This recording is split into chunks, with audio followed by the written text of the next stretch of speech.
What's good, guys? Welcome back to the channel. Today we're going to be talking about my absolute favorite ultra wide angle lens, the 14-24 Sigma Art f2.8.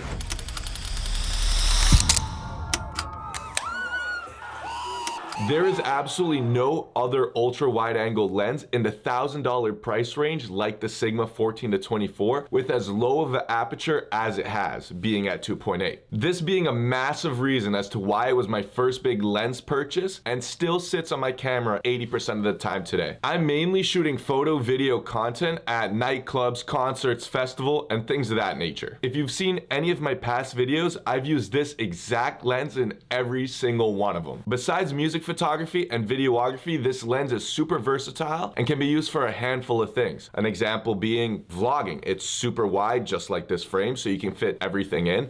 I'm pretty close from the camera right now. On top of that, it's great for real estate photography, videography, and landscape stuff. So let's talk about why this is the first lens I pick when I'm preparing my bag for a concert, music photography and videography, festivals, nightclubs, working with artists and DJs. With that being said, it's an ultra wide angle lens mixed with a super low aperture, making it really good for being in tight spaces, which is obviously the case when working in nightclubs, like being able to stand right behind the DJ with very little wiggle room and get both the DJ and the crowd in the same shot. Being able to step into the crowd and getting both shots of the crowd and the venue and the DJ. Or that really dope family shot where the DJ gets the center of the stage, tells everybody to raise their hands up, and you get a shot of the entire venue, all of the fans, and the DJs. Also, a shot as simple as walking behind the artists as they're walking on stage and seeing both the artist and the crowd and the stage they're performing on. These are just a few of the really dope shot ideas that you can only get with this ultra wide angle lens. This is why when I first heard about it, I knew it would match my line of work perfectly. I honestly couldn't believe how well a f2.8 wide angle lens would pair with my super great low light A7S III. In my head, I was already thinking about the cinematic first person view perspective that this lens would offer. That in itself is worth the money alone. However, this lens does come with some limitations when you're looking to use it outside of the music photography and videography space. Let me tell you from experience, showing up to a shoot with just this lens and your camera is not the move.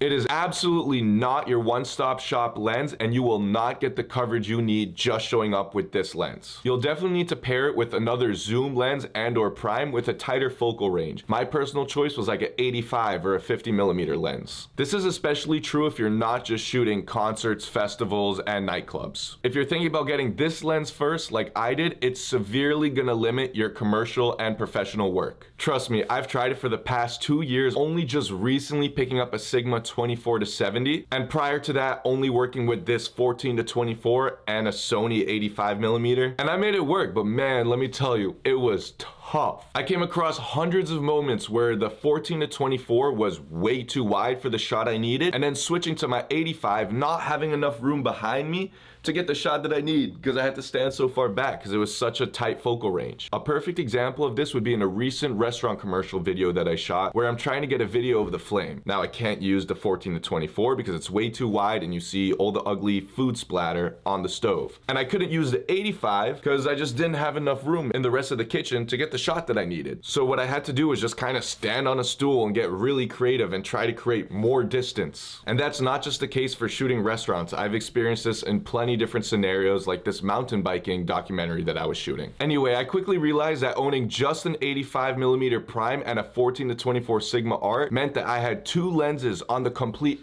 opposite sides of the spectrum. I mean, picture this, trying to hold an 85mm lens in a restaurant commercial, trying to hold the shot steady with no lens stabilization. It's not the easiest thing to do. Having this setup was not ideal. It also made me do a lot of lens switching. I was either way too wide or way too tight and just couldn't get the shot that I needed. But it was definitely a learning experience, and I'm glad that I went through it because now I can tell you guys about it so you don't make the same mistake as I do. And now I can confidently say that this lens serves some certain scenarios extremely well, like the exact line of work I do. But for others, you just can't get by with only that lens. However, if you're in my shoes and you're super passionate about shooting concerts, working with artists, going on tours with DJs, following bands around different states and countries around the world, and you only have a certain budget, then you're in the exact same shoes that I was just a couple years ago. And despite it being difficult, I would honestly recommend that you go and buy this as your first lens too. Because I knew when I first started, the only thing I wanted to do was up the level of the work I really really wanted to do during and post college. I was hoping that this lens would really take me to that next level and give me the look that nobody else had, and it worked out pretty well. It did exactly that. Personal experiences aside, there's a handful of factors that come into play when picking the right lens for the job. Aperture, autofocus, stabilization, weight, size, and the distortion of the lens. With all that in mind, as someone who's constantly working at nightclubs, concerts, and festivals, usually in complete darkness, this lens does not leave my camera, and if it's not in my camera, it's the first lens I put in my camera bag. My go-to duo with the Sigma 14-24 is the Sony a7S III, and then pairing that with a glide cam, which is pretty much what you see me use throughout all of my footage. You're gonna get insanely buttery smooth shots with zero shake at all. I mean, being all the way out at 60mm and or 24mm on a glide cam, it's gonna be impossible to get shaky footage. So let's recap here. Getting smooth footage is a breeze. The lens has an aperture of f2.8. The autofocus is crazy fast. It's really hard to get anything out of focus with working on a lens that's this wide, and there's hardly any distortion, even all the way out at 14mm. The only downside that I could really think of is that the lens is kind of heavy, coming in at 800 grams. With that being said, if you do anything related to real estate, landscape, music, photography, and videography, I can confidently say that you should go out and grab this lens. You're gonna love it. Dope. So I'm gonna wrap up the video here, and let me know in the comments if you've messed around with this lens or are looking into buying one anytime soon. With that being said, I'll catch you guys in the next video, Sunday, 12 p.m. AST.